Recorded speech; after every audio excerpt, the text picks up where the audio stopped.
Hello my YouTube family. তো আজকে আরও একটা নতুন ধরনের ব্লগ নিয়ে তোমাদের সামনে এলাম। মুর্শিদাবাদে আমার বাড়ি। মুর্শিদাবাদে দেখার জায়গার কোনো অভাব নেই।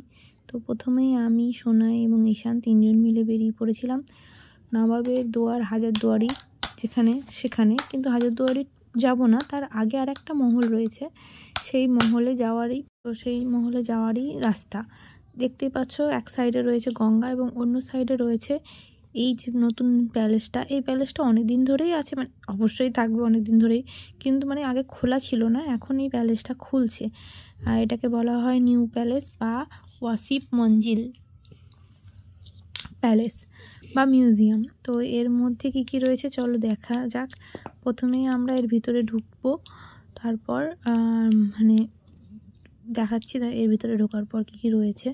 তো সামনে একটা এরকম বাগান রয়েছে। এই প্যালেসটা সামনেরটুকুই অন্ততপক্ষে সংস্কার করা সম্ভব হয়েছে, পিছনটা করা সম্ভব হয়নি। যারা মানে পড়তে চাও তারা একটু পজ করে এগুলো পড়ে নিতে পারো। এর মধ্যে সব ডিটেলস রয়েছে।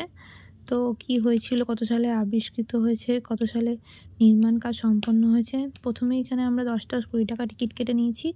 তারপর আমরা ঢুকে পড়লাম প্যালেসের ভিতরে, এবং প্যালেসের এই সিঁড়িটা না অত্যন্ত সুন্দর ছিল। মানে অনেক সিনেমাগুলোই আমরা যেরকম ধরনের দেখি, রাজমহল বা ওরকম বড় বাড়িতে বড় বড় সিঁড়ি থাকে, ঠিক এরকম এইটাও খুব সুন্দর ছিল। তো এটাই আমরা দেখছিলাম।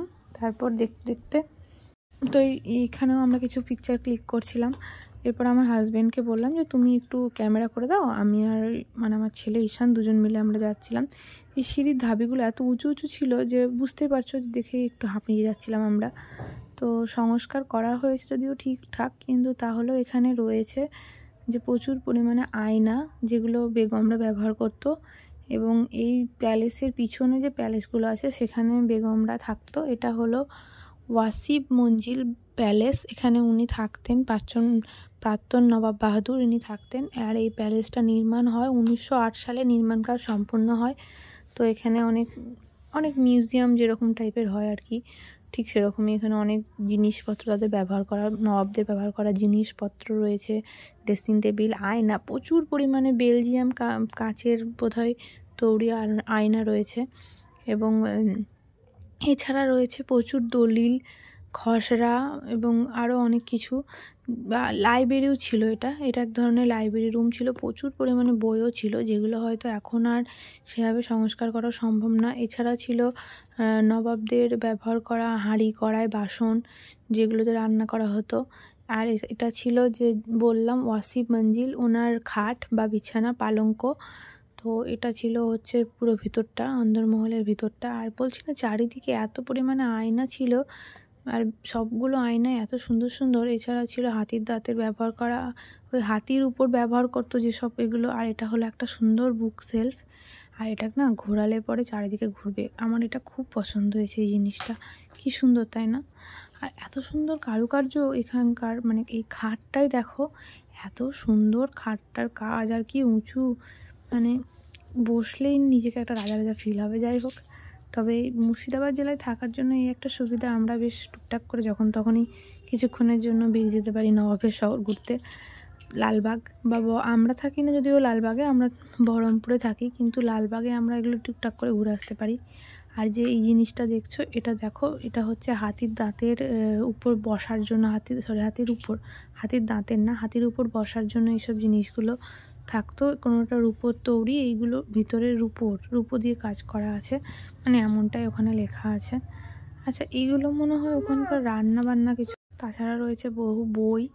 আর এই ভিতরে একটা ঘর আমরা যে গিয়েছিলাম, যেখানটায় অতটা লাইট ছিল না। আর এই দিকটা মনে হয় পুরনো ডাস্টবিন বা কিছু।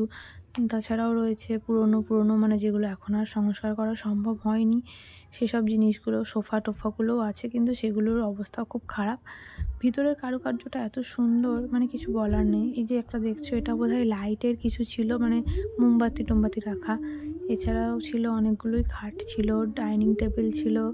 আর এই যে রুম এগুলো দেখা যাচ্ছে, যেগুলোতে অনেক গাছ হয়ে গেছে, এগুলোই ছিল আসলে মেনলি বেগমরা থাকতেন এখানে, ওনাদের ঘর। আর একদম এই যে সিঁড়িটা দেখতে পাচ্ছ, এটা বোধহয় ভিতরে যাওয়া যায় না, এটা ভাঙা। ভাঙা সিঁড়িটার হয়তো পুরনো আগেকার যুগের, আর এই যে মহলগুলো এগুলো ভেঙে গিয়েছে, এগুলো আর সেরকমভাবে সংস্কার করা হয়নি। এবং সব কিছু দেখে এইসব দেখে আমরা তারপরে কিছু ছবি টবি ক্লিক করে ওখান থেকে বেরিয়ে গিয়েছিলাম। এবং বাইরেটাও একটু দেখলাম, যেহেতু ভাঙা বাড়ি, মানে এগুলো আর সংস্কার করেনি, তো যাই হোক এভাবে দেখে আমরা ছবি তুলে এলাম। তোমরা যেতে চাইলে অবশ্যই যেতে পারো, হাজারদুয়ারির একদম পাশে।